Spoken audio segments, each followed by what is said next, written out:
Sa bawat hakbang na ating ginagawa, may landas na binubuo, may bagong simula. Ang bawat desisyon ay bahagi ng paglalakbay. Ang bawat pagkilos, may direksyon na tinatahak. Sa daan ng buhay, hindi lahat ay madali. May mga balakid, may mga hadlang na kailangang lampasan. Ngunit sa bawat pagsubok, tayo ay tumatatag. Bawat hakbang ay nagbibigay aral at tapang.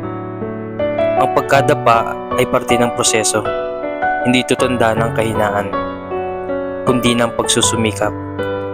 Sa bawat pagsubok, may lakas na taglay. Ang bawat pagkabigo ay hakbang patungo sa tagumpay. Kaya't huwag matakot sa bawat hakbang. Ang buhay ay puno ng misteryo at pagsubok. Sa bawat hakbang na ating tatahakin, tagumpay ang naghihintay sa dulo ng daan.